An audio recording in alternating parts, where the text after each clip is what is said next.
su pueblo para que el pueblo orara, para que él pudiera impartir la bendición Urbi et Orbi. Es decir, reconoció que su autoridad en realidad provenía del pueblo cristiano.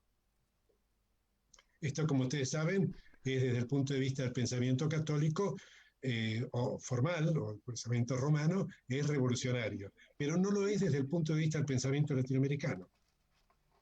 El pensamiento latinoamericano sostiene desde hace 5 siglos que la autoridad Dios no la depositaba en los monarcas.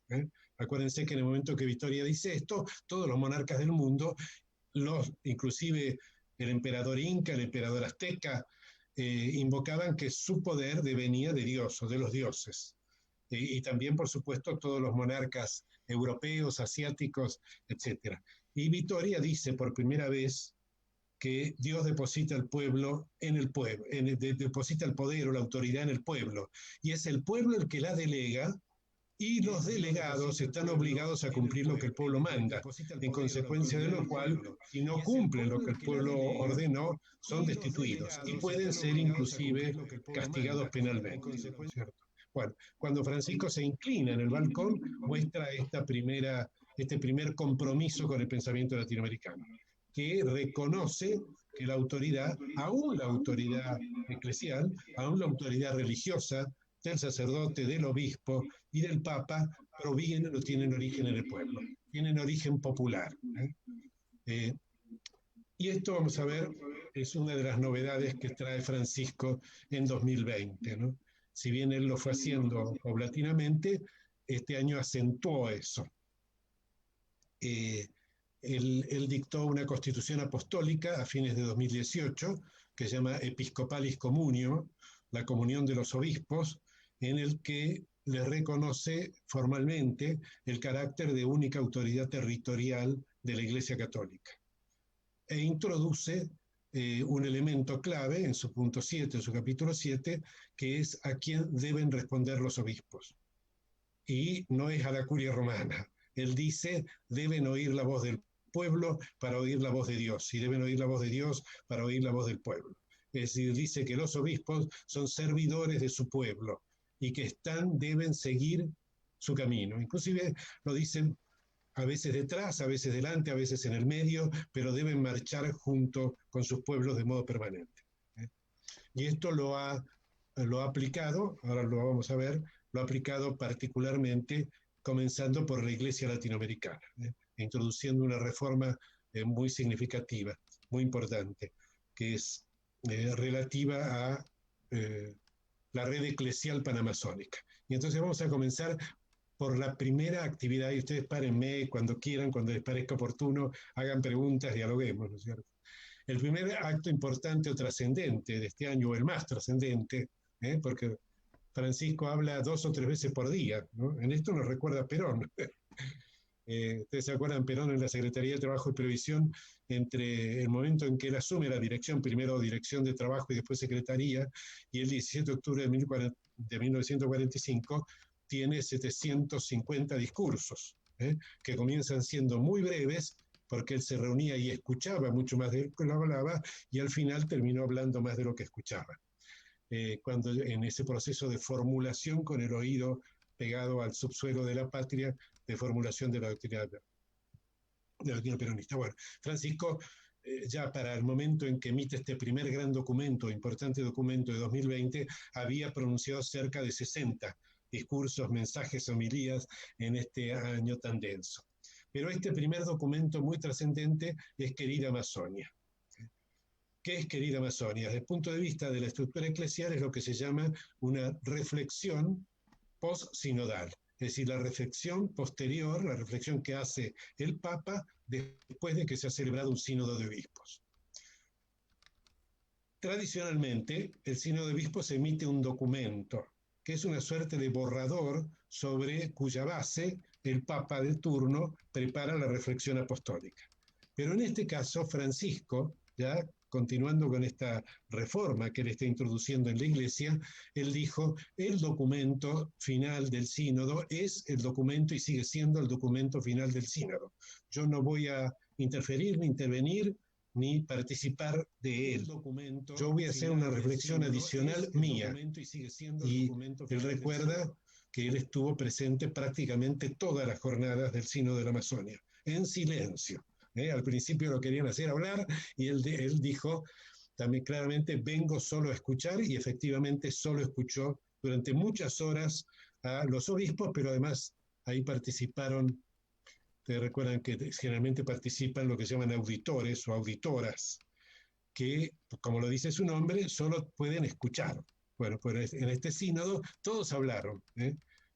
Participaron 38, 40 mujeres y hablaron todas en el sínodo. No solo eso, sino que el documento preparatorio, el documento que se presentó a los obispos al comienzo del sínodo, que suele tener muchas reformas, y efectivamente tuvo 800 reformas.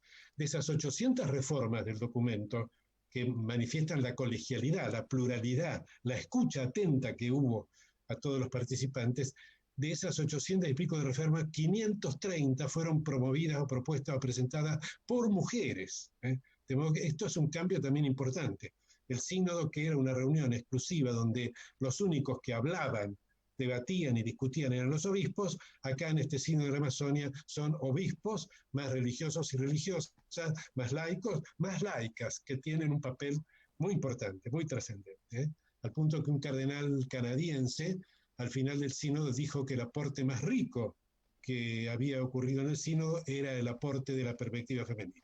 Bueno, pero dicho esto, quedó el documento por un lado, que ustedes recuerdan que es el primer documento formal de un sínodo que plantea la posibilidad de terminar con el celibato sacerdotal, porque propone que por lo menos en el marco del sínodo de la Amazonia se autorice a hombres casados a ejercer el sacerdocio.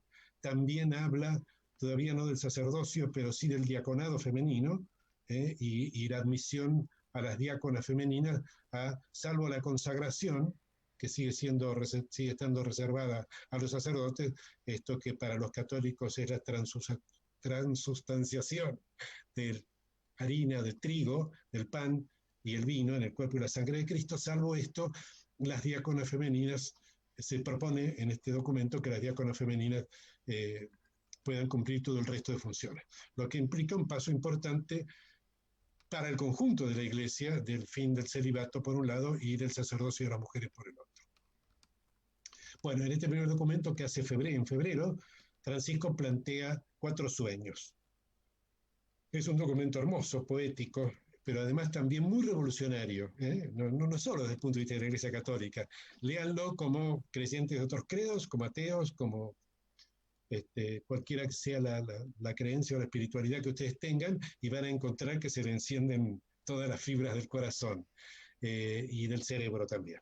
Él plantea 4 sueños: el sueño social, el sueño cultural, el sueño ecológico y el sueño eclesial.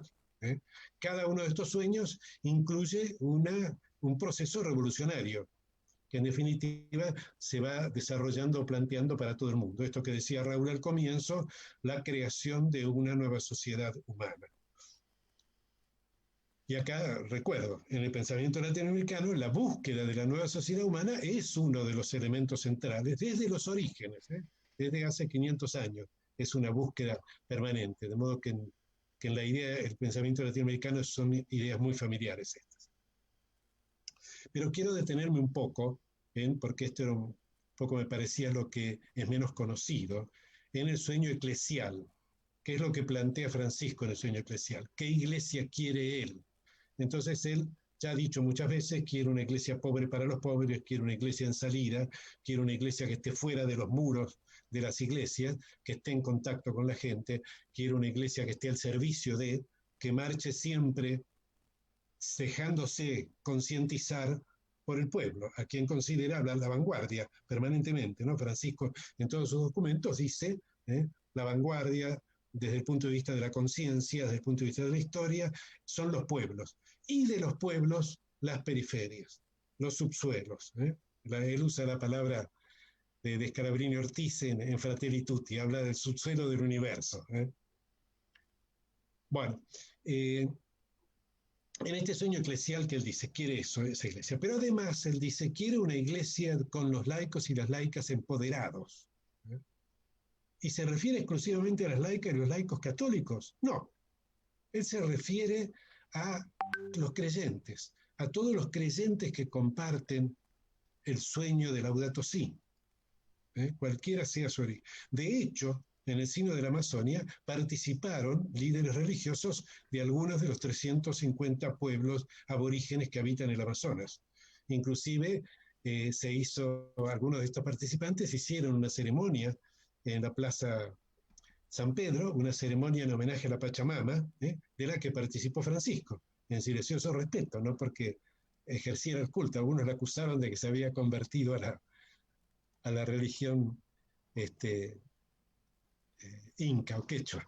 Y entonces esto quiere decir que en este sueño eclesial hay un sueño ecuménico, hay un sueño de que los organismos de la iglesia comiencen a admitir a otros credos en sus desarrollos y que además la Iglesia Católica participe también en el desarrollo de otros credos. Es decir, un ecumenismo práctico, no declarado, sino práctico y concreto. Esto es una de las cosas importantes. Allí también habla de otros dos aspectos muy interesantes. La inculturación de la liturgia.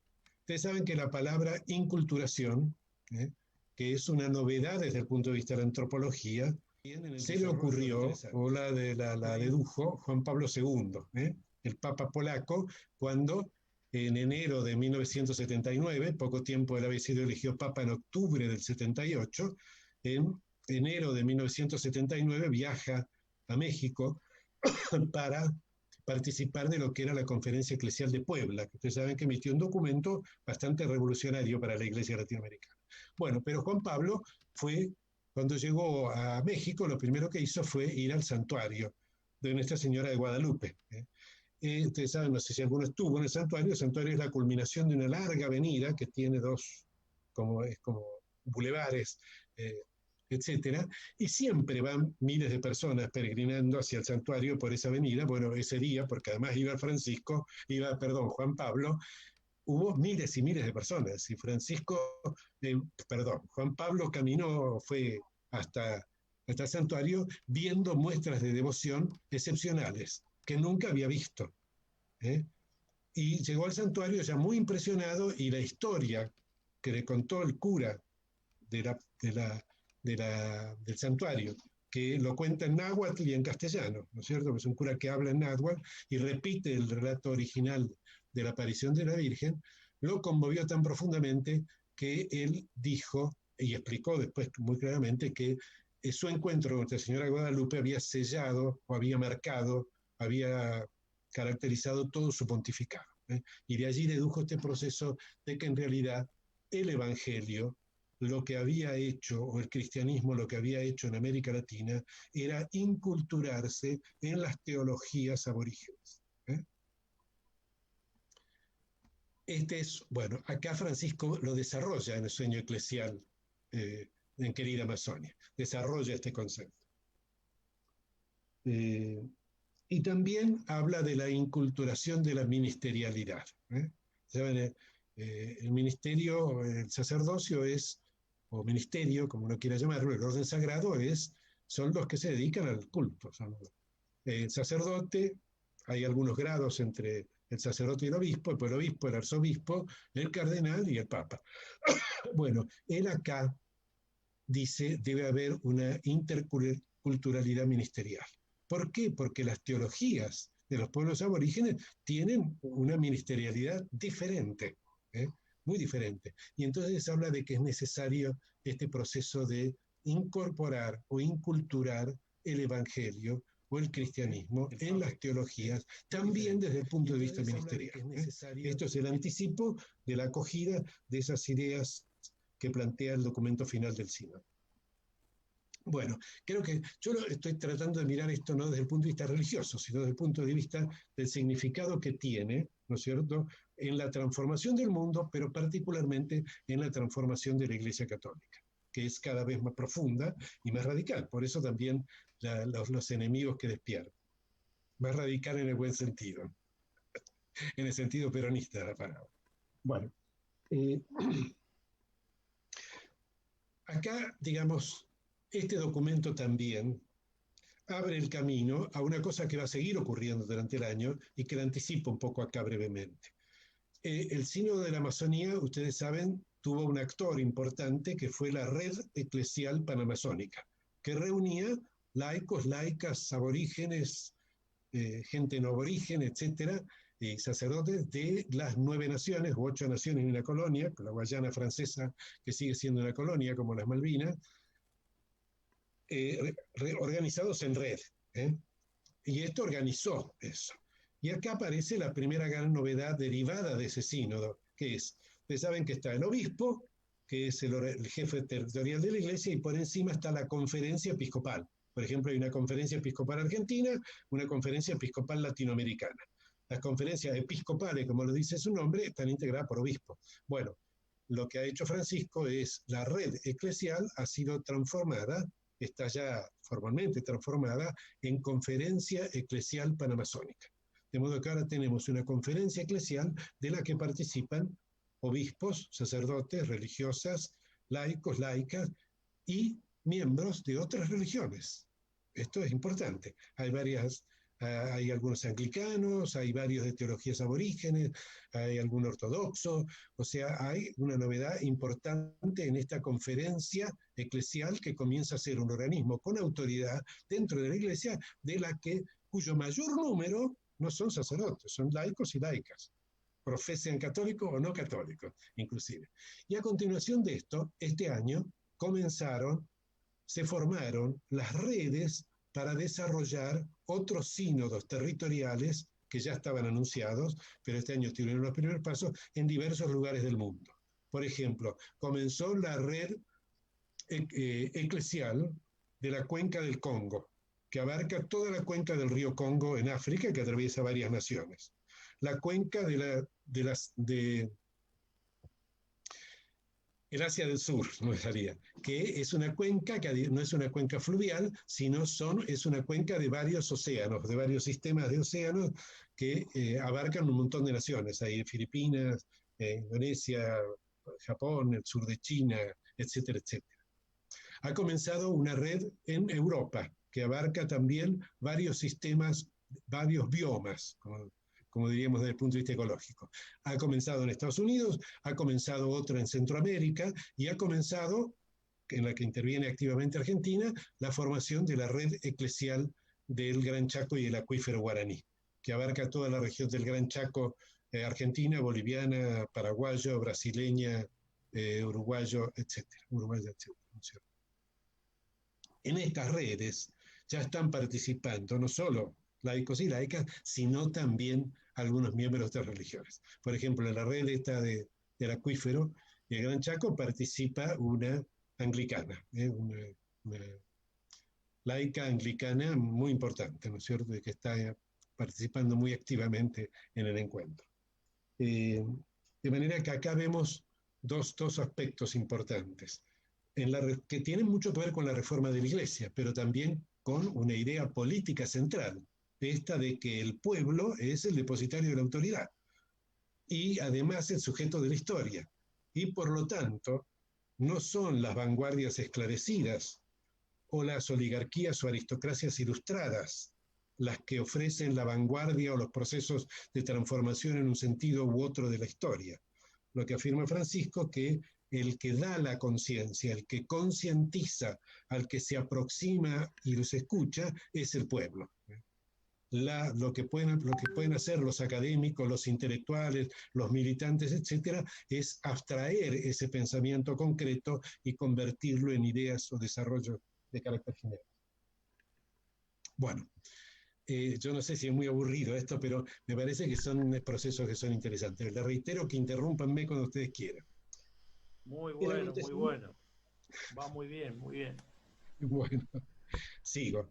El otro acontecimiento importante que hace Francisco este año es el lanzamiento del año especial Laudato Si, que en realidad es el lanzamiento de un diseño que va de 2021 a 2031. Esto lo lanza el 24 de mayo desde la Plaza San Pedro desierta, ¿no? Está Francisco solo hablando en la plaza cuando anuncia este proceso. ¿Y en qué consiste este proceso? Este proceso, fíjense, es una cosa singular.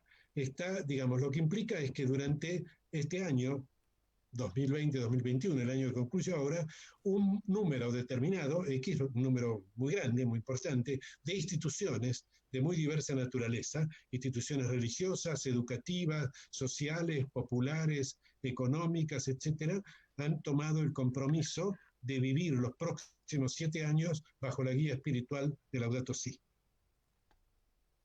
Es decir, no como guía religiosa, sino como guía de cuidemos las personas, cuidemos el ambiente. Esta idea del cuidado, esta idea de que solo puede reconocerse que hay derechos si todos tienen la posibilidad real de ejercitar esos derechos. Y donde no hay ejercicio de ese derecho, entonces ese derecho se torna en un derecho injusto. Esto lo acaba de repetir claramente respecto del derecho de propiedad, Francisco, a raíz de algunas consultas que le hicieron algunos exalumnos antiguos de él, un poco alarmados. Francisco aprovechó para dar una carta magnífica donde le reprodujo muchas cosas. Si hablamos de nuestra Constitución, consagra el derecho de propiedad, pero los argentinos que no son propietarios son cerca del 60 o el 70% de los habitantes, ¿cuál es la validez? ¿Cuál es la legitimidad del derecho de propiedad si solo es para pocos? O aunque no sean tan pocos, no es para la mayoría. Bueno, en este marco, en lo que se propone el año especial Laudato Si es cada año duplicar el número de organizaciones e instituciones respecto de las del año anterior. Ustedes conocen ese cuento de poner un granito de arroz en el primer cuadrado del tablero de ajedrez, poner 2 en el segundo, 4 en el tercero, 8, etcétera, y se llega a una cantidad de arroz que no existe en el mundo, tal vez. ¿No es cierto? Bueno, acá es lo mismo. Durante cada año de ese diseño, lo que Francisco ha propuesto que se duplique el número de organizaciones comprometidas con este esfuerzo. Y dice literalmente, el mensaje final de este programa, hasta que haya un número suficiente de organizaciones populares en el mundo para constituir una masa crítica que convierta en inevitable la manifestación de una nueva sociedad humana. Es decir, él plantea un plazo de 10 años de organización popular para que los pueblos del mundo puedan ejercitar su poder institucionalmente en las naciones y en las organizaciones internacionales.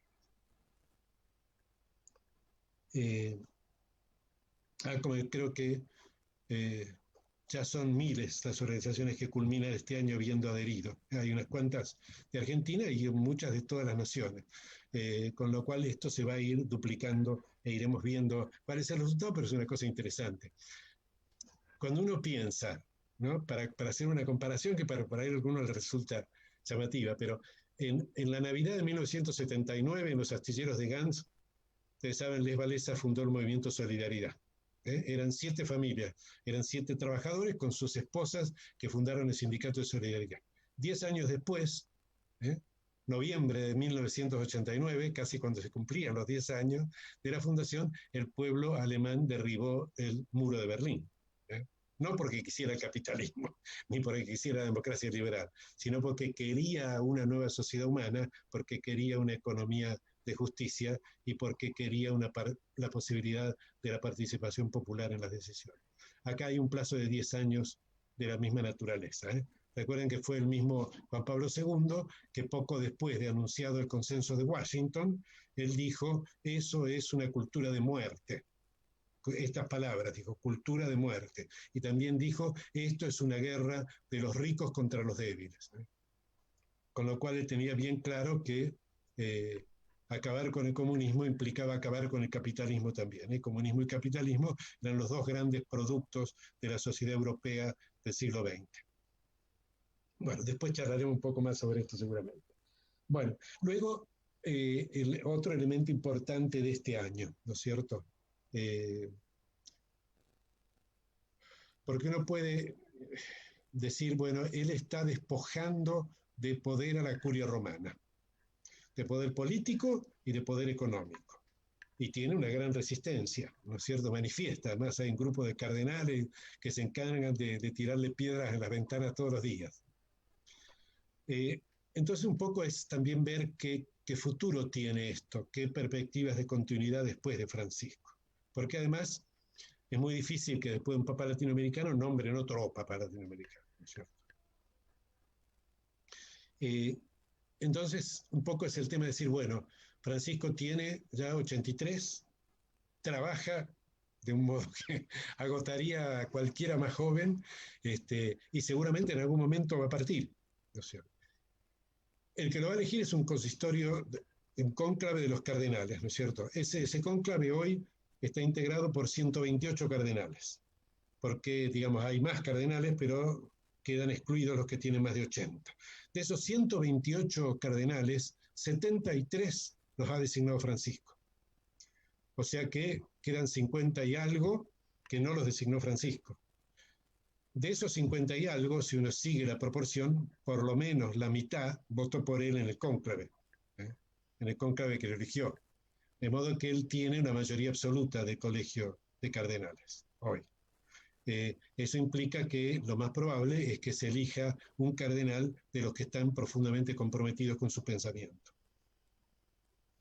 Entre ellos hay un cardenal que en particular al que Francisco un poco le ha ido dando creciente poder y que le ha dado últimamente lo que se llama propaganda fide, el grupo, el dicasterio, la división del Vaticano que se ocupa de la evangelización de los pueblos.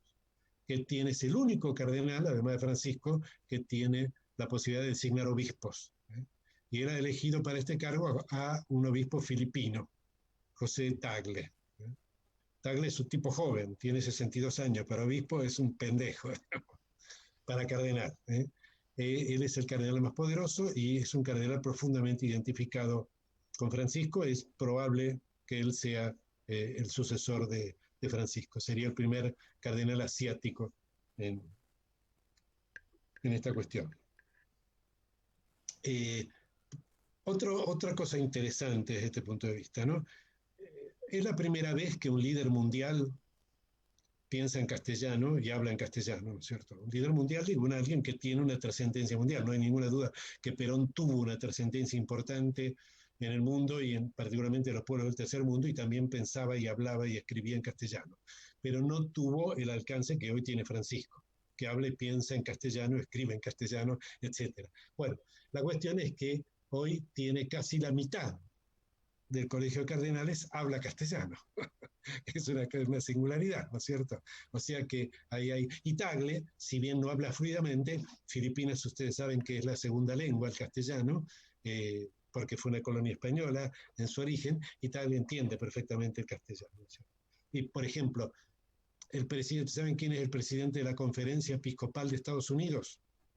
Es José Gómez, que es mexicano, que es el obispo de Los Ángeles, que está profundamente comprometido con el movimiento hispano.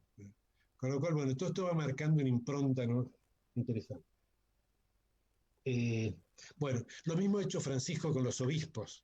El 60% de los obispos del mundo, o sea, el 60% de los obispos de cada conferencia episcopal del mundo ha sido designado por Francisco. Esto es una cosa que no sé si es cierta, pero las cuento porque me lo contó una persona que tiene seriedad. Una persona que habla con Francisco de tanto en tanto. Que ella me cuenta que un día le preguntó a Francisco cómo hacía para designar obispos en lugares del mundo y que no conocía nada. Y que él le dijo, pido que me traigan un mapa de la ciudad en la que va a tener la sede obispal y que en el que estén identificadas todas las parroquias de esa ciudad. Dice, y busco la que está en el barrio más pobre, más humilde, más marginal, y al cura que está a cargo de esa parroquia lo hago obispo.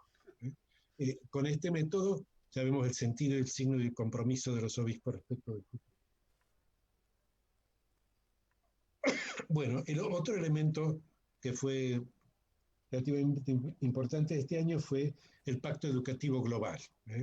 Ustedes recordarán, no sé si alguno lo leyó a Laudato Si, Laudato Si tiene un capítulo dedicado a la educación, señalado que la educación es fundamental para la transformación respecto del mundo en el futuro, ¿no? Y entonces la atención particular a los jóvenes, etc. Bueno, este año él selló lo que se llama esto el Pacto Educativo Global, del que participaron montones de instituciones educativas de todo el mundo, católicas y no católicas. Hubo varias instituciones privadas o instituciones de otros créditos, de otros credos que suscribieron ese compromiso global. Se supone que están involucrados 70 millones de estudiantes. En realidad es poco si uno mira el mundo, ¿no es cierto? Pero de todas maneras es fuerte como un inicio. Si nosotros, yo recordaba Solidaridad, ¿no? Comenzaron 7 familias y terminaron, la Unión Soviética colapsó, y no cayó porque los del otro lado quisieran hacerse capitalistas o neoliberales, como decía Fukuyama en su librito El fin de la historia. Lo hacían porque estaban disconformes con muchas cosas. El sistema comunista no les permitía participar en las decisiones, no tenían sindicatos ni asambleas ni populares, y además porque tampoco podían acceder a cosas que consideraban que eran elementales para su dignidad. Y esos 7 personas derribaron a un sistema político que tenía uno de los ejércitos más poderosos de la historia, y lo hizo sin tirar una bomba o meter un balazo. Bueno, de manera que 70 millones de estudiantes formados dentro de ese pacto global son una cosa interesante, sumada a ese... bueno, el último, por ahí el último hecho, yo he salteado muchos, pero he ido más o menos en líneas generales, es Fratelli Tutti, ¿no es cierto? La última encíclica de Francisco, que tiene también esta característica, que es una encíclica, digamos así como lo fue Laudato Si, dirigida a todos los habitantes del planeta, es decir, dirigida ya no considerados como habitantes del planeta, sino como hermanos y hermanas, habitantes de una casa común que tiene la necesidad de transformar el mundo por la situación de gravísimo deterioro que tiene. Fratelli Tutti tiene una característica, yo la mencioné al comienzo, es que casi todos sus conceptos políticos, económicos, sociales, son parte histórica o parte desde hace muchos siglos del pensamiento latinoamericano. La noción de pueblo y de popular, por ejemplo, él hace una crítica al populismo. ¿Y qué critica del populismo? Lo que él critica del populismo es que no pretende cambiar el sistema. Lo que él dice, en algunos casos son directamente desviaciones, ¿no? Él dice Hitler era un populista, Mussolini era un populista, o Stalin era un populista, si se quiere. Pero nosotros en América Latina llamamos popular, pero no era un populista, era popular, era el líder de un movimiento popular. En definitiva, la diferencia, y esto lo plantea en este capítulo 5 de La Mejor Política, que el populismo, en el mejor de los casos, lo que pretende es que un sector que está fuera del sistema entre al sistema. En cambio, lo que pretende el movimiento popular es cambiar el sistema, más allá de que sea posible o no incorporar al sistema, ¿no es cierto?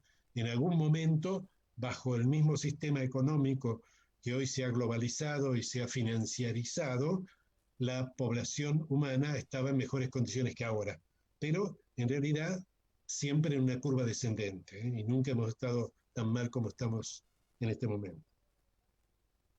Fratelli Tutti lo que plantea centralmente es la idea o avanzar en la idea de una construcción de naturaleza política. Todos sus capítulos, en los que resume un poco todo el pensamiento que él fue exponiendo hasta ahora, ¿no? Él plantea, en primer lugar, que vivimos en un mundo cada vez más cerrado, cada vez más amurallado, si se quiere.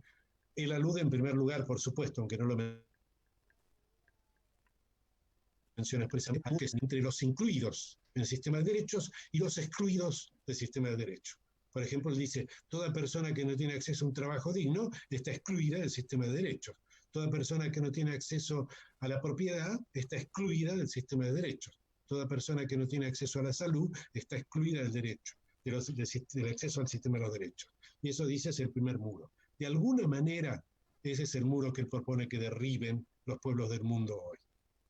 Que rompan, y esto está produciendo, fíjese que estos fenómenos curiosos de la historia, nadie sabe por qué comenzó, pero en realidad la razón profunda la conocemos, que es la pobreza y la agresión a la naturaleza, el proceso migratorio. Nunca en la historia del mundo han estado migrando, han estado en movimiento tantos millones de personas como desde hace unos 7, 8, 9 años aproximadamente. que hay entre 250 y 280 millones de personas en movimiento, es decir, migrando de sus patrias de origen hacia el centro del mundo, por supuesto. Van hacia Europa, van hacia Estados Unidos, porque en sus continentes no se puede vivir como consecuencia de las políticas que desarrollaron Europa y Estados Unidos. Él le dedica a este aspecto de los inmigrantes y de la inmigración y de la necesidad de derribar todos los muros también varias referencias importantes. Y en este punto, Francisco plantea de nuevo una vieja histórica reivindicación del pensamiento latinoamericano, que es que la ciudadanía no puede ser algo que otorgan o niegan arbitrariamente los estados. La ciudadanía, sea en el sentido latinoamericano, ¿no es cierto?, que no es meramente ejercicio de los derechos políticos, sino es ejercicio de los derechos políticos y de los derechos civiles, y económicos y sociales, etc. Ser ciudadano es tener la titularidad para el ejercicio de todos los derechos.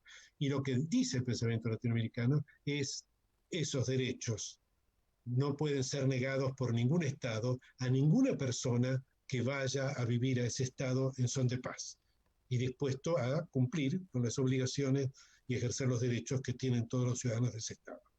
Este concepto de ciudadanía universal es un concepto que se lo enunció Victoria, pero también era el concepto que se enseñaba en las 25, 26 universidades que hubo en el periodo indiano de nuestra historia, es decir, entre la llegada de Colón y las independencias.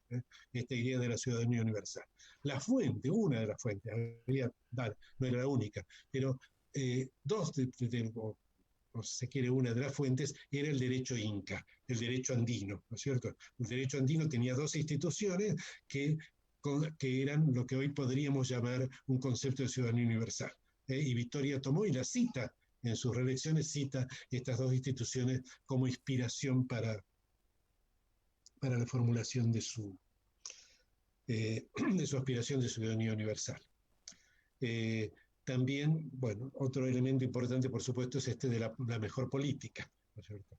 Él plantea varias ideas. La primera es que la mejor política es la crítica al liberalismo y la crítica al populismo. Es lo que sería la tercera posición. Él dice, es una cosa que camina no por la idea de criticar este sistema, pero vivir en él, sino demoler el sistema, cambiarlo, transformarlo y generar otro sistema. Y plantea nuevamente, retoma varias ideas. Él dice que son importantes para nosotros. Él lo que dice es que acá hay que mirar dos cosas.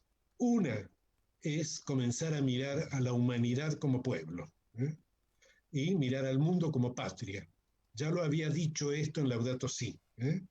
El mundo como patria, la humanidad como pueblo. Esto también implica todos hermanos. Pertenecemos a un mismo pueblo, a una humanidad única. Y acá también aparece el concepto de transculturalidad,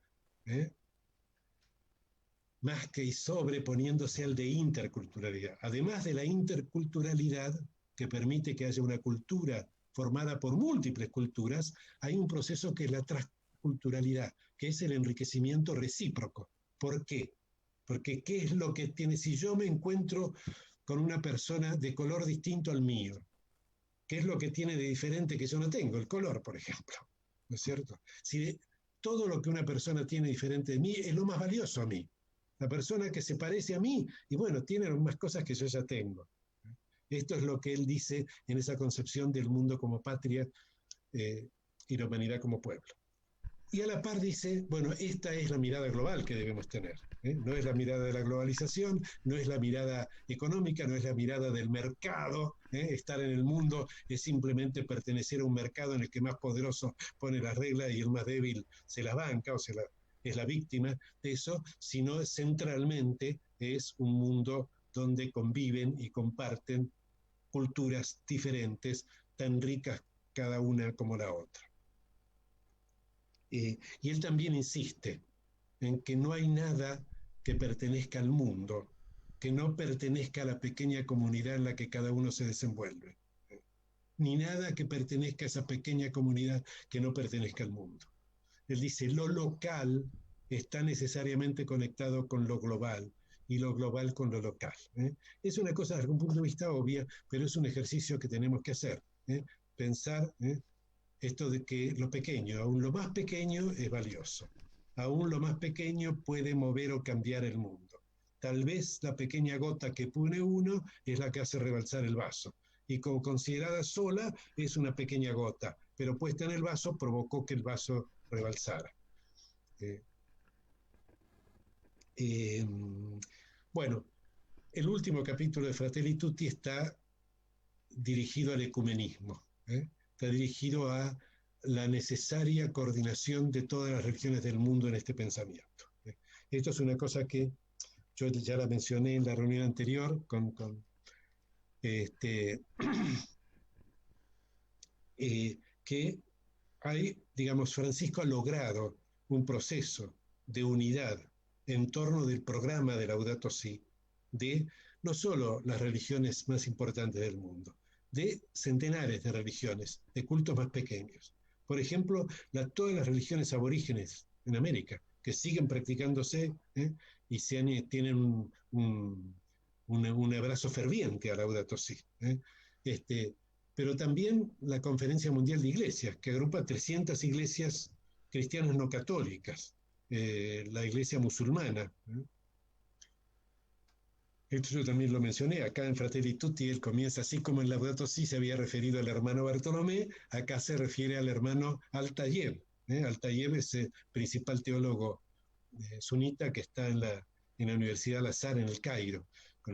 También a los teólogos judíos, ¿no es cierto? De manera que en esto hay otro elemento importante. A partir de esta situación que ha ido configurando Francisco de la transformación de la Iglesia Católica, por un lado, en una iglesia que fue como la de su origen, ¿no es cierto? En una iglesia políglota, en una iglesia intercultural, una iglesia que abrazaba pueblos muy diversos y una iglesia que centralmente no había distancia entre Jesús, el Hijo de Dios, y el pueblo, la gente. Él se detenía, hablaba con cualquiera, bendecía, tocaba, curaba, etc. Bueno, esta es la iglesia que Francisco ya ha construido en parte. Pero no solo eso, sino que esto ha contagiado a muchas otras iglesias. Entonces, desde este punto de vista, podemos decir que hay una iglesia universal hoy. Este es un fenómeno notable, importante, que ha configurado Francisco.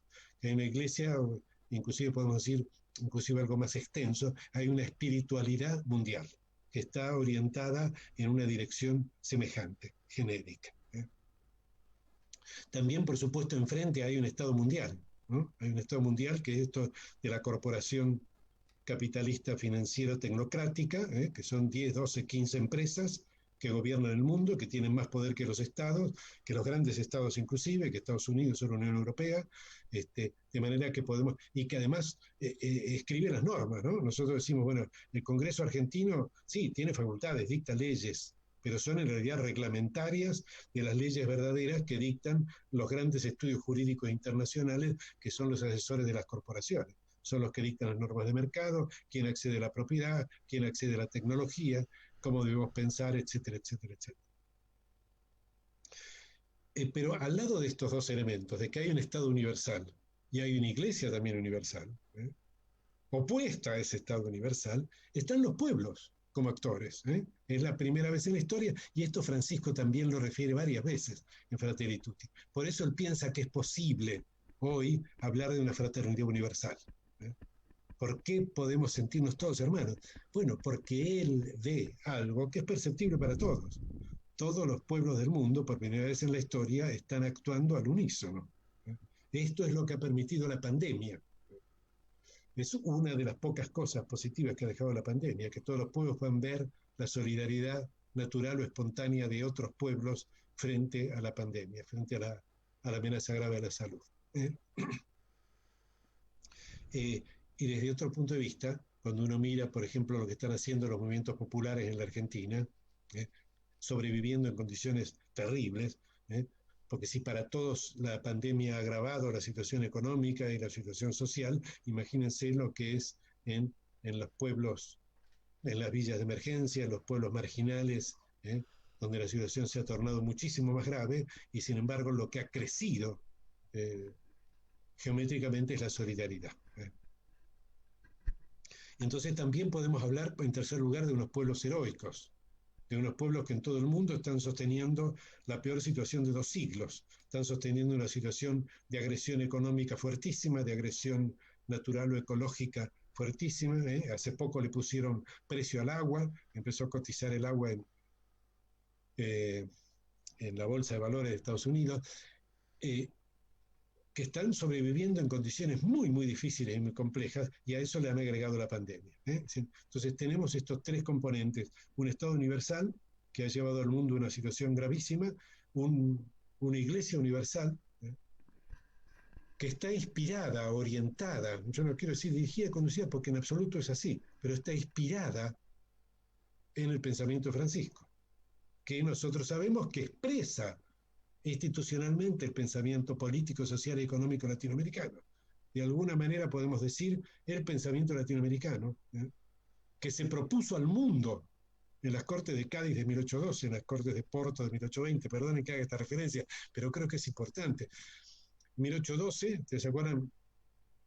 Napoleón había ocupado España, con lo cual acá, digamos, en 1810 y en muchos lugares en América Latina me han dicho, bueno, nosotros no dependemos de España, dependemos de la corona. El rey está preso, asumimos el gobierno nosotros, ¿no? Esa era la tesis de las juntas independentistas. Bueno, en 1812 se convocó una Cortes en Cádiz, que era uno de los pocos lugares de España que no había dominado, no llegado a dominar Napoleón, donde se invitó a 50 diputados americanos. Fueron de Río de la Plata, de México, de todas partes fueron 50 diputados americanos, y había 150 españoles. Pese a que nosotros éramos mucho más, había 150 españoles. Portugal convocó en 1820 unas Cortes en Porto, donde ahí ni siquiera les permitieron nombrar, pero no nos dejaron entrar a los diputados portugueses. Pero sin embargo, conocemos las propuestas que hicieron nuestros diputados y las que hicieron los diputados brasileños, porque José Bonifacio, el que sería un poco como el San Martín, el Bolívar de Brasil, les escribió unas instrucciones a los diputados de San Pablo, pero que eran extensibles a los diputados de todo Brasil, que eran muy revolucionarias, iguales que las propuestas que llevaron nuestros diputados. Pero por supuesto, los diputados españoles y los diputados portugueses rechazaron, no aceptaron las propuestas y dictaron 2 constituciones que eran, siguiendo el ejemplo de la Constitución norteamericana, 2 constituciones esclavistas, es decir, 2 constituciones que daban rango constitucional a la esclavitud y a su vez consagraban un sistema político donde el poder no estaba depositado en el pueblo, sino en los representantes del pueblo, ¿no es cierto? La presunta democracia liberal. Es decir, 2 constituciones retrógradas.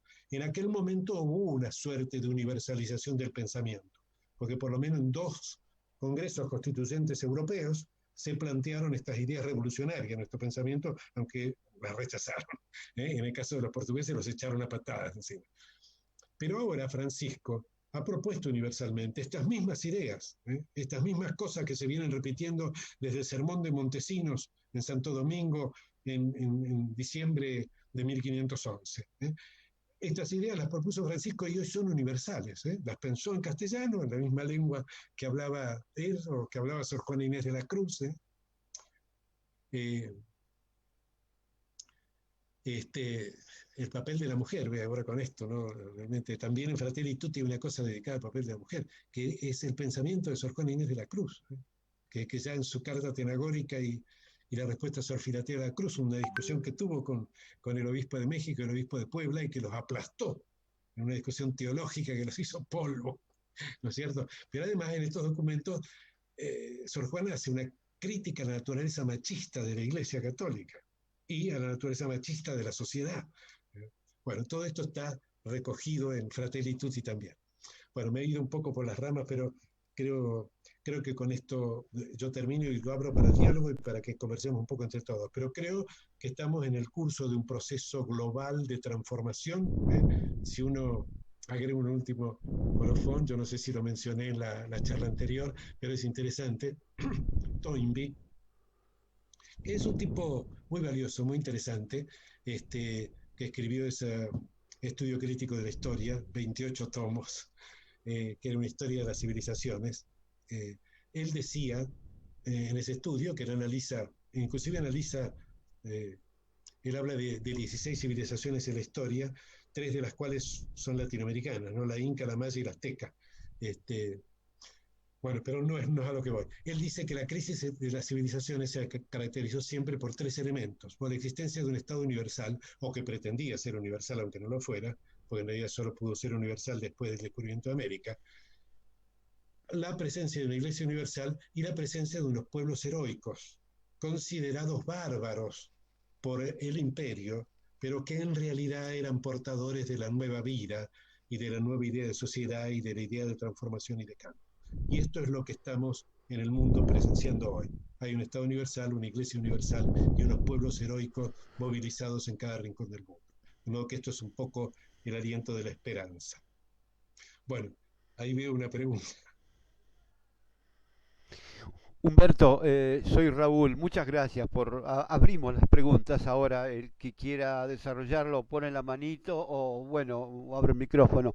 Pero una breve reflexión, Humberto, lo has trazado, lo has tocado de algún modo, pero hay una disciplina a la que Francisco le ha dedicado especial atención, que es la economía, como y es un instrumento de aplicación del capitalismo, a donde él creo que ha creado comisiones, muy brevemente esto porque se merecería quizás toda una conversación, una nueva economía. Lo otro es la preocupación por el cambio climático, está Laudato Si, que también lo has tocado, y bueno, y queda para nosotros retomar el camino, nuestro destino de estar integrados, de naciones integradas, que también lo has desarrollado, pero querías ver cuál es su inquietud, cómo nos acompaña, cómo nos guía en ese rumbo que tenemos que retomar todos nuestros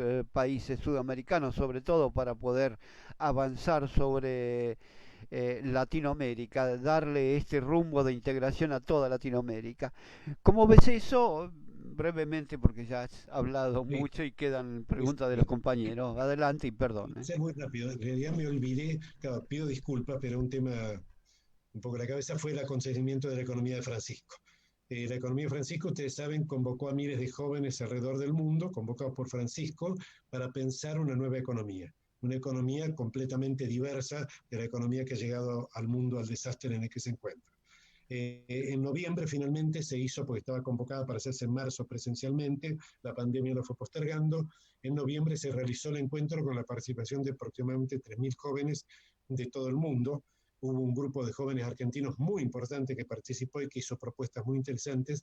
Se escucharon esos cerca de, creo que fueron 2.700, 2.600 propuestas de economía que están siendo integradas en algo que se va a publicar. Es toda economía pensada por jóvenes, ¿no es cierto? Hubo algunos inspiradores o disparadores de gente adulta como nosotros, pero en general eran todos sub 30, con la idea de que realmente el hálito joven llegara. Francisco también pronunció después del encuentro un documento, un mensaje que es formidable.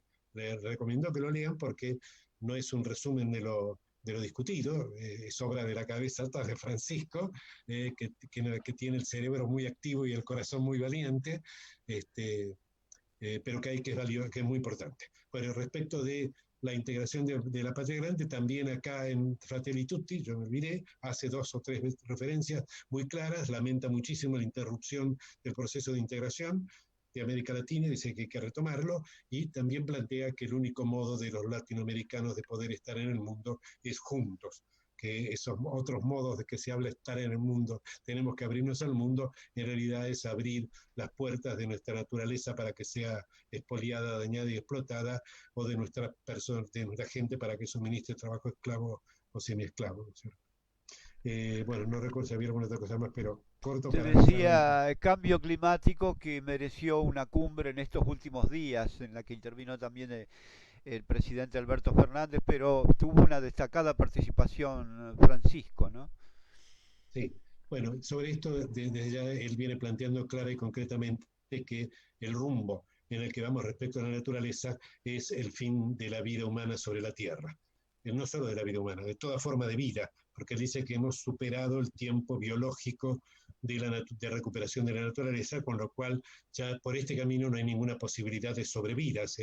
Duraremos 10 años, 50 o 100, pero de todas maneras no hay posibilidad. Con lo cual es imperioso, imprescindible cambiar la relación con la naturaleza, y él propone efectivamente no solo de este encuentro, sino que está participando activamente y organizando, por ejemplo, está organizando una actividad mundial del agua para el año que viene, en respuesta, creo que es para marzo, para abril, en respuesta, y se van desarrollando múltiples actividades en las que Francisco se compromete, con la que refería Raúl, para cambiar el rumbo de relación de esta civilización agonizante con la naturaleza. Adelante, algún otro compañero. Marcelo Cabeza, veo Quisiera ahí.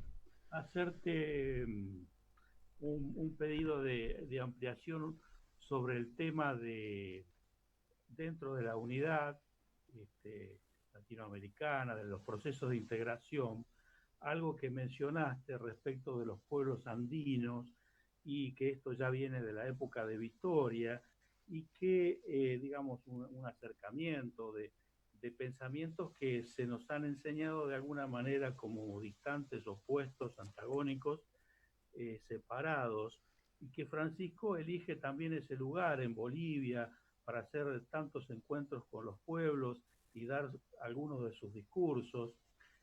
¿Cómo va surgiendo una confluencia que en este caso el canciller de Evo Morales y actual vicepresidente de Bolivia, Choquehuanca, expresa una serie de conceptos que aparecen como muy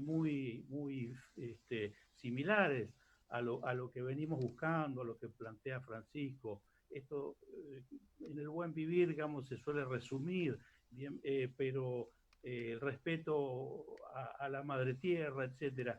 ¿Qué nos podés decir sobre esto respecto justamente que vos has marcado en todo tu desarrollo, el tema de la importancia de los pueblos? Sí, bueno, es clarísimo que Francisco centra, su eje principal son los movimientos populares. Él dice, la cuestión es cómo los movimientos populares logran convertir en poder lo que están haciendo. Su economía popular, la solidaridad, su modo de enfrentar las dificultades que son realmente terribles que enfrentan. Bolivia ha sido un ejemplo desde ese punto de vista, ¿no es cierto?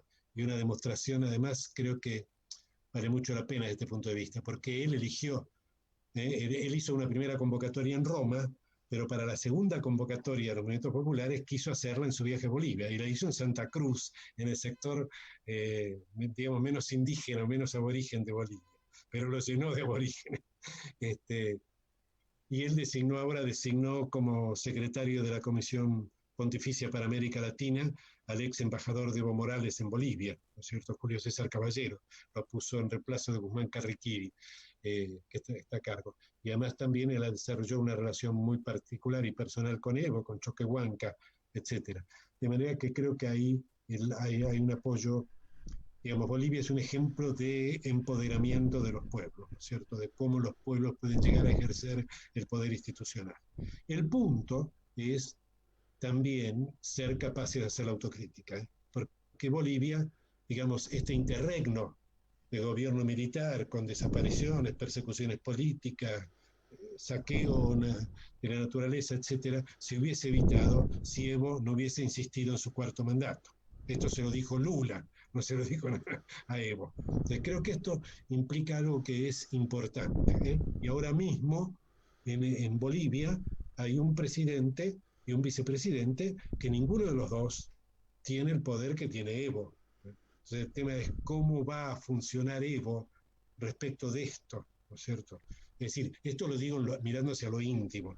Desde el punto de vista político es una clara demostración que no están los gobiernos populares en América Latina en este momento al mando por errores que cometimos nosotros mismos, no por el poder del enemigo. O, si se quiere, porque el enemigo corrompió a muchos de nuestros dirigentes y partidos, ¿no? Yo lo mencionaba el otro día, Dilma cayó en Brasil porque el PT la abandonó, porque si no, no hubiera caído. El PT la abandonó porque tenía algunas partes del PT que estaban muy comprometidas con la corrupción.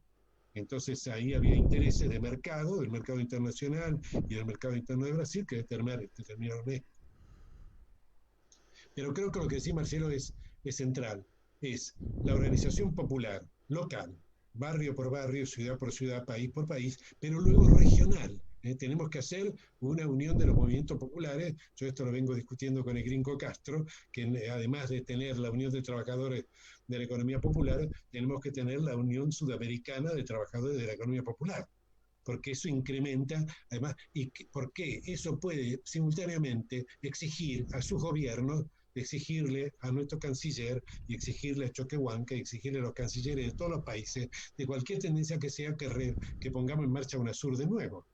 Si además de los movimientos populares están unidos en Sudamérica, está la CGT unida, está la pequeña y mediana empresa unida, está el movimiento cooperativo unido, están los clubes deportivos unidos, etcétera, etcétera, nosotros tenemos, es decir, parte de la integración latinoamericana, Francisco la deposita en nosotros, en los pueblos, lo mismo que hizo Perón. Perón decía, miren, los únicos que están comprometidos ciertamente con la integración son los pueblos.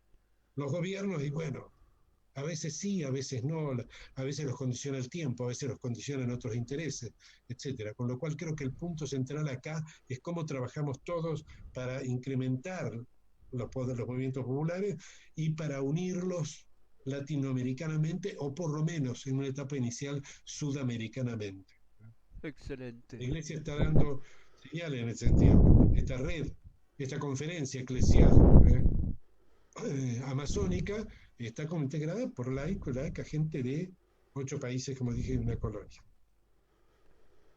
O sea que Francisco está haciendo, digamos, esto que planteamos de no seguir modificando dentro del sistema, sino cambiar el sistema. Tal cual. Tal cual. Eso es lo que dice Francisco. El sistema no es que se lo pueda reformar. Esto no quiere decir que le esté propugnando un cambio violento. Lo que dice es un cambio con el tiempo, un proceso de cambio, pero el proceso es reemplazar ladrillo por ladrillo el actual sistema, hasta que no quede un solo ladrillo, como diría Vita, que no sea peronista, ¿no es cierto? Que no lo dice así, pero esto es lo que está planteando, que lo que hay que hacer es cambiar el sistema, que no se puede ser la izquierda de su majestad, ni ser el progresista del sistema capitalista global. Yo soy progresista, yo estoy con el medio ambiente, soy vegano, etcétera, pero y bueno, el sistema capitalista, ¿qué va a hacer? No hay forma de oponerse. Lamentablemente. A ver, compañero, un pequeño comentario. Roque. Está Mario Gerard también, y Roque. Voy un ratito, así quitito, simplemente para hablar. Bueno. Tanto para hablar de esto. Necesitamos día y noche, ya nos encontraremos. Sí, primero... Tenés eco, Roque, porque estás 2 veces, podías apagar uno. Hay 2 aparatos, sí. Bueno, ahí. Dale. Ahí está. No, chiquito, nada más. Sí. Pensaba en esta nueva posición fuerte de la Iglesia Católica en comparación a su historia y la correlación de fuerzas, ¿no? Cómo juega, en este caso, a favor de nosotros. Pero hay un tema que ya, como bien lo explicaba el compañero Humberto, el tema de la naturaleza. La Iglesia indudablemente que va a ser uno de los puntos que va a liderar este tema, con los pueblos originarios. Lo que digo es, respecto a lo último nada más, lamentablemente la historia nos indica, y que tenemos que prepararnos, que los cambios de regímenes, de sistemas, de modelos, nunca fueron en paz. Si bien nosotros somos pacíficos, planteamos la transformación del sistema en forma pacífica, esto está muy lejos de que ello ocurra. Y creo que eso es una mirada ingenua políticamente hablando. Tenemos que ya aprender de la historia que esto no va a ser así, pero eso no implica que yo digo, tomemos el fusil, ¿no? Como decía el compañero Humberto. Vamos en paz, pero no podemos omitir ni siquiera 1 milímetro, 1 segundo de pensar que eso va a ser en forma pacífica. Gracias, compañeros, compañeras, un gran abrazo desde Formosa y por esta participación y por la invitación. Gracias, Roque. Ahí tenemos a Mario Gerard. Está pidiendo la palabra. Hola, sí. Bueno, los saludo a todos, como siempre, muy interesante hoy. No he podido prestar toda la atención por algunas dificultades que tuve en la personalidad de Humberto Podetti, que escuchándolo últimamente se ha transformado en uno de los interlocutores más importantes para conformar conocimiento de mi parte, basado justamente en una solidez de conocimientos y un compromiso muy valiente de opinar en ámbitos donde verdaderamente muchos no se animan y otros desconocen, me parece. Yendo concretamente, yo entiendo, y termino después del siguiente, Humberto, que la posición de Francisco se inscribe frontalmente opuesta al neoliberalismo. Me parece que muchos seguidores de su papado, esto es lo que vengo observando, y afines a una visión nacional y popular, no han entendido aún esa posición. Y creo que en la pregunta que le hizo Marcelo, en la observación de Marcelo anterior, salió algo claro y justamente yo traccionaría más eso. Evidentemente, estamos ante una disputa de todo o nada frente al neoliberalismo, no porque quiera ser dramático, sino porque el neoliberalismo es concretamente, porque está en sus genes, en sus concepciones, su estrategia, la desaparición del trabajo como tema central, de alguna manera, del desarrollo de las sociedades y, por supuesto, también vinculado a eso de la construcción del mercado interno y de la calidad de vida, ¿no es cierto? Y del desarrollo de las sociedades. Así que no se puede ser ingenuo. Yo hace tiempo que observo en el mensaje, tanto de Francisco como de otros, pero a veces lo he comentado acá mismo, no escucho en nuestros ámbitos, más que retóricas, que son muy importantes como fundamentaciones, pero poco tienen que ver con aspectos estratégicos, tácticos para avanzar inteligentemente en esto. El escucharlo a usted, a otras personas también, y que acá se hable, me parece fundamental para ir avanzando sobre esos temas. También creo que Roque hace un momento puso alguna observación vinculada a esto. No podemos pensar que esto es una economía con cierta heterodoxia, ortodoxia, y que nosotros, si estamos por ejemplo, el gobierno, rápidamente vamos a poder expandirse una visión desarrollista. Yo creo que esto es un error fundamental y me parece que ha sido madre del fracaso. No sé, Humberto, ¿a usted qué le parece mi reflexión? Quiero saber qué me puede agregar a esta observación, si estoy acertado en algo, ¿no? Sí, yo creo que sí, por supuesto, desde ya. Yo querría hacer primero una observación de carácter general. Es decir, yo creo que hoy está ocurriendo un proceso de transformación que marcha a una velocidad difícil de percibir, porque está ocurriendo en todo el mundo simultáneamente. Con lo cual, yo diría que este proceso de rebelión popular, ¿no? Que se manifiesta de mil maneras distintas y muchas veces de modo invisible, pero que es coetáneo y simultáneo en todo el mundo, está agotando las bases del sistema de poder que parecía tan inmensamente poderoso. Yo traje el ejemplo de la Unión Soviética porque es valioso recordar eso. La Unión Soviética era, no sé si era el primero o el segundo, pero era o el primero o el segundo ejército más poderoso del mundo. El dominio de las armas atómicas, el dominio del espacio, el dominio de la inteligencia tecnológica, etcétera, etcétera. Y cayó pacíficamente. Y no es que implosionó y se derrumbó, no, le comieron los cimientos, le comió el cimiento un movimiento espiritualista de solidaridad que recibió además, cosa que la historia ha ocultado, mucha inspiración del peronismo. Hubo dirigentes sindicales asesorando al sindicato Solidaridad en sus momentos iniciales. Por ello ellos no crearon un movimiento ni un partido, crearon un sindicato. Y yo creo que esto está ocurriendo en el mundo que sea difícil de percibir. Esto creo que, digamos, desde otro punto de vista, yo creo que el sistema ha superado dos límites. Ha superado el límite natural, lo que implica que ha violado la ciencia, ha violado propio conocimiento que tenemos del comportamiento de la naturaleza, no desde el punto de vista religioso, desde el punto de vista científico, lo ha superado. Pero también ha superado el tiempo social. Como vos bien decías recién, Mario, el propósito definido es la condena, mejor dicho, la condena que tiene el sistema neoliberal global, el sistema capitalista tecnocrático, es la destrucción del trabajo humano digno. Y esto es imposible. Equivale a la destrucción de la humanidad. El hombre o la mujer no pueden vivir sin trabajo. Es decir, necesitan una relación con la sociedad, con su entorno, con su comunidad, grande o pequeña, que se hace mediante el trabajo. Comienza en el cambio de los pañales, si uno quiere, y termina en el trabajo en una fábrica o en una empresa, en la creación de un comercio, en lo que fuera. Pero sin trabajo, la humanidad deja de serlo, la persona humana deja de serlo. Entonces, desde estos dos puntos de vista, esto es insuperable. Ahora, ¿esto qué quiere decir? También lo que ocurrió cuando cayó el comunismo, derrotado el comunismo europeo, ¿no? Cuando cayó derrotado por el movimiento de Solidaridad, no pudo ejercer el poder después. Lech Walesa fue presidente de de Polonia, al mismo tiempo que Nelson Mandela llegaba al poder en Sudáfrica y Carlos Menem llegaba al poder en la Argentina. Y también al mismo tiempo que ocurrían los sucesos de la Plaza Tiananmen, que reclamaban transformaciones profundas en el sistema chino. ¿Y quién fue el que dictó las transformaciones? El Consenso de Washington. ¿Y qué era el Consenso de Washington? Una gran mentira.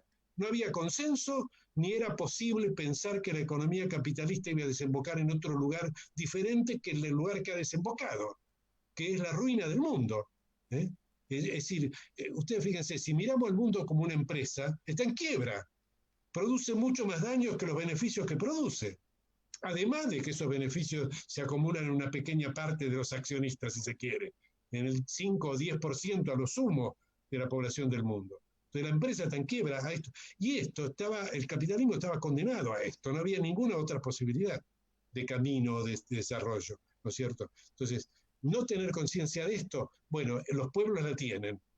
Y eso es nuestra garantía, nuestra tranquilidad. Los pueblos del mundo, no hablo del pueblo argentino, el pueblo latinoamericano, el pueblo norteamericano lo tiene. Tiene esta conciencia. El pueblo chino, el pueblo hindú. La otra pregunta es la parte importante, que yo creo que aludías vos y también aludió Marcelo, etcétera. Es que está bien, pero el pueblo por sí, el pueblo no se puede manifestar. Se puede manifestar solamente cuando está en asamblea, cuando sale a la calle, se moviliza, e inclusive en ese momento tiene que expresarse a través o de sus pancartas, o de la cosa que pintan las paredes, o de lo que expresan sus dirigentes cuando tienen la oreja pegada al pueblo. Entonces, creo que este sí es un proceso cuya responsabilidad compete a nosotros. A nosotros y a todos los cuadros políticos, sociales, sindicales, etcétera, o de la pequeña y mediana empresa o cooperativistas en el mundo, no solo acá, que es entender a la marcha de los pueblos, adquirir conciencia de lo que los pueblos están planteando, para evitar que nos pase lo que le pasó a Walesa, o lo que le pasó a Mandela, o lo que le pasó a Menem. Ustedes recordarán el programa de Menem. Era el salariazo, el industrialazo, era un programa que era razonable. Y sin embargo, llegó, le pusieron el teléfono a Charlie Bush y cagamos. Tomó un rumbo profundamente neoliberal. Entonces me parece que el punto, o la calidad, desde un punto de vista, la suerte está echada.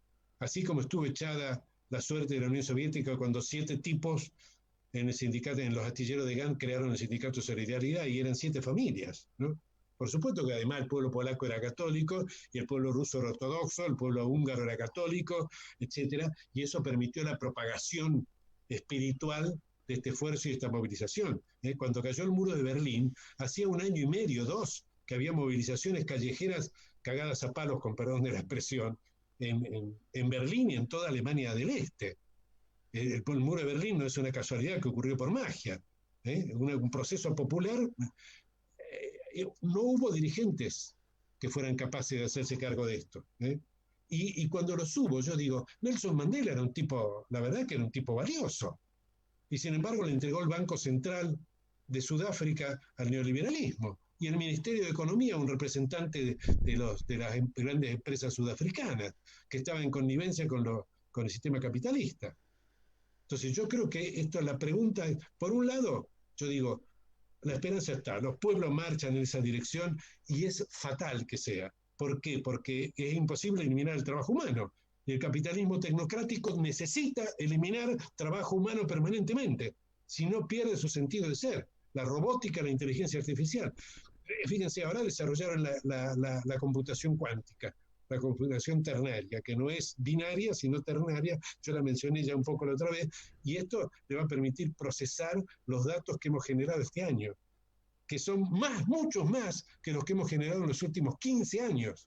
Porque estamos todo el día con esto, con la pantalla, la televisión, discutiendo, pensando. ¿Ustedes creen que esto no está siendo grabado por máquinas, escuchado y seleccionado y sistematizado por máquinas? Sí, está siendo sistematizado. Entonces le estamos dando poder a la perspectiva de un imperio burocrático, tecnológico, como decía Elio Jaguaribe, me acuerdo que él siempre decía, que gobierna el mundo. Es probable que ocurra esto, o sea, que la situación sea más negra que aún, que estemos en la situación de un gran hermano, ¿no? Que nos filmen en el baño. Entonces, creo que, digamos, esto, digamos, si fuera por la voluntad de los pueblos, es clara, están en desacuerdo con esto. El problema es que encontremos los modos de expresar esa voluntad de nuestros pueblos. Y creo que esa es la punta de la pregunta.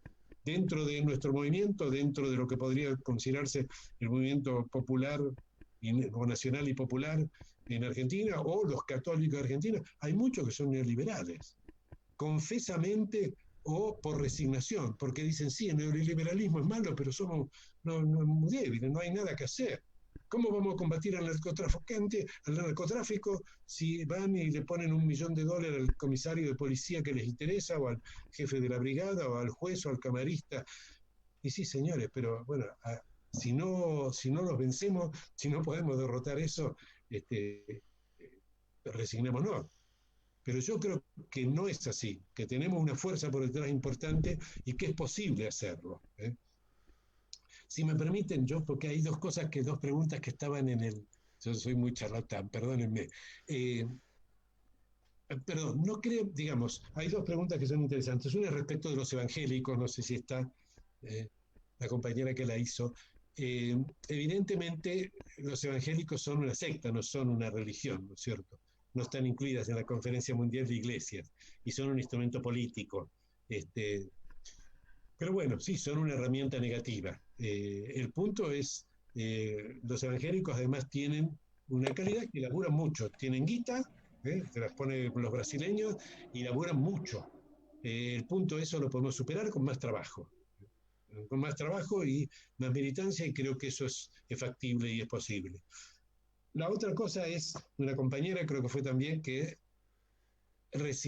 puso la estrofa de las célebres redondillas de Sor Juana Inés de la Cruz, por la que las conocemos más, ¿no? Hombres necios que acusáis a la mujer sin razón, sin ver que sois la ocasión de lo mismo que culpáis.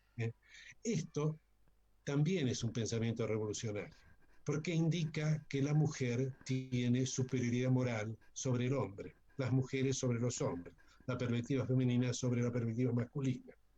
Esta superioridad moral es imprescindible para el futuro. Tenemos que reconocerlo. Las mujeres no tienen la fragilidad que tenemos los hombres en este punto. Entonces, esto es tan revolucionario como su crítica a la sociedad masculina, o yo les propongo que vuelvan a leer a Sor Juana Inés. Tiene cosas que son formidables, además de una deliciosa lectura.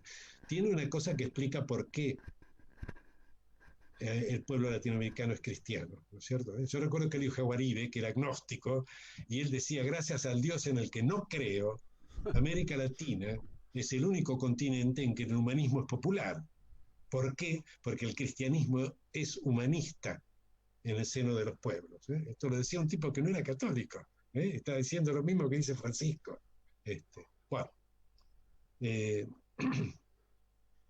Dentro de la Iglesia católica hay muchos neoliberales. Eso no hay ninguna duda. Algunos al punto de que yo creo que son calvinistas en realidad, ni siquiera luteranos, porque los luteranos están con Francisco a 4 manos, pero los calvinistas no. Los calvinistas son los tipos que dicen que enriquecerse a costa de los demás es una buena actitud cristiana. Bueno, ahí nosotros tenemos obispos que son, digo nosotros en términos genéricos, no solo en Argentina, tenemos obispos y algún cardenal también, que es calvinista, no católico. Eso es cierto. Este año intentaron 2 veces derrocarlo a Francisco. Cabe que darle golpes, o sea, tratar de... El único problema es que no entendieron la naturaleza. Él, ¿por qué él nunca estuvo en Santa Marta? Perdón, nunca estuvo en el Palacio Evangélico. Sigue viviendo en 2 ambientes bien modestos ahí en Santa Marta, que era un hotel para los curas y los obispos que iban a un hotel de 3 estrellas, quién sabe si de 3 estrellas. Y ahí sigue viviendo Francisco. Porque Francisco, salvo que lo maten, Francisco es la iglesia, esté donde esté. Se puede ir a vivir a un suburbio de Roma, se puede venir a vivir acá a la Argentina, o ahí a Bolivia, podría ir, que iría con mucho gusto a vivir a Bolivia, y seguiría conduciendo la Iglesia Católica. O sea, si bien es cierto, y que yo digo, y con esto hago referencia a la paz, creo que Francisco es el menos ingenuo de los líderes contemporáneos. ¿En qué sentido digo el menos ingenuo? Es el tipo que tiene mayor conciencia de lo que está pasando en el mundo. No hay ningún otro líder político, ni ideológico, ni académico, ni científico que entienda mejor lo que está pasando en el mundo que Francisco. Y eso es porque vivió del 45 al 55 en Argentina. En la época de él tenía 18 en el 1955, así que tenía 8 en 1945, el 17 de octubre. Esos 10 años, entre los 10 años y los 18 años, se forma totalmente, o se termina de formar totalmente la conciencia de una persona. Ahí lo entendió ahí que era posible, si en Argentina era posible, porque no iba a ser posible en el mundo, que todos sean trabajadores, con trabajo digno y custodiado por un gremio que peleaba claramente por su bienestar, que tuvieran hoteles en Mar del Plata, en Córdoba, que pudieran veranear, que tuvieran, bueno, todas las cosas, toda esa maravilla de esos 10 años, que tuvieran poder concreto. La Constitución del Chaco les dio representación en el Parlamento. La Constitución que fue una evolución de la Constitución de 1949. Esa Constitución tomó como modelo el movimiento de solidaridad en Polonia. La Constitución de Chaco convirtió a la provincia de Chaco, provincia del presidente Perón. Entonces yo digo, no sé si me voy por las ramas, pero creo que no hay ingenuidad ninguna en plantear el poder a los pueblos. El pueblo gobierne porque existe un parlamento. El parlamento están los representantes. Los representantes son coimeables, son amenazables, son presionables, son todo lo que queramos decir de ellos. Más allá de que todos pueden ser excelentes personas. Igual le pueden amenazar al nieto, a la nieta, y les dicen, mira, si no votás esto, te metemos un chumbazo en la cabeza. Entonces, con el pueblo no pueden hacer eso. Con el pueblo pueden ametrallar, pueden matar, pero no lo pueden corromper, no lo pueden conmover, no lo pueden amenazar seriamente. Entonces el problema es, aún en democracia, mientras sigamos con el sistema representativo, el pueblo debe seguir movilizado, debe seguir en asamblea, debe seguir exigiendo, reclamando y presionando, activo y permanente y vigilante sobre las instituciones. Creo que esta no es... esto no es ingenuo. Es decir, y en este sentido es el sentido de la paz, es el sentido de no la violencia, no la violencia en el sentido de no agarremos las metralletas, ¿no? No me acuerdo cuando yo era joven, fusiles y machetes por otros 17. El camino evidentemente no era ese. Y creo que no es ingenuidad, es sabiduría profunda, es conocimiento, es conciencia de que el camino es el camino con los pueblos, junto con los pueblos, movilizados con ellos y a veces marchando delante, a veces marchando en el medio, a veces marchando detrás. Depende de los momentos y las situaciones, pero siempre con la oreja pegada en el subsuelo. Esto es lo que... Bueno. Muy bien, Humberto. Muy bien. Humberto, valiosísimo tu trabajo. Nos conocemos hace muchos años, pero qué valioso lo que nos has dejado esta tarde. A ver, ¿algún otro compañero? Luego lo dejaremos libre después de tan valioso trabajo. No, realmente agradecerte mucho, Humberto. Yo no te pude escuchar la vez pasada. La verdad, estoy impresionada. No tengo forma de intervenir ahora porque necesito pensar mucho en muchas cosas que dijiste. Me queda pendiente qué pasa con China en esta cuestión, que me pregunto, porque sé que también Francisco no se le escapa a China, digamos. Me parece que es importante. Y me quedo con esto que me parece súper valioso, el tema que ya me había quedado de la otra vez, aunque no te escuché a vos, sino a Emilce, creo que era la compañera, con respecto al habla de los pueblos, ¿no? La lengua de los pueblos, que somos mayoría y que nos rendimos no solo en moneda de color verde, sino en nuestro lenguaje, ¿no? Entonces, bueno, la verdad es que me quedo con muchísimas cuestiones. Agradezco profundamente esta charla, la verdad. Muy bien, compañeros. Bueno, entonces Marcelo, Antonio, nos despedimos y te agradecemos desde luego. Y desde luego que te contamos ya para el próximo año con Emilce o en fin, con distintos compañeros. Muchas gracias, que tengas un Feliz fiesta para todos, si no buena nos vemos fiesta. antes. Gracias, nos vemos. Recuerden que el lunes tenemos otra actividad, lunes 16 horas. Se les llegará bueno. el link, el enlace seguramente. Bueno, bárbaro. Un abrazo a todos y gracias de nuevo, Humberto. Muchas gracias. Gracias. Un abrazo grande, compañera matancera. Nos vemos, Antonio. Nos vemos, gracias. Como siempre. Saludos a todos.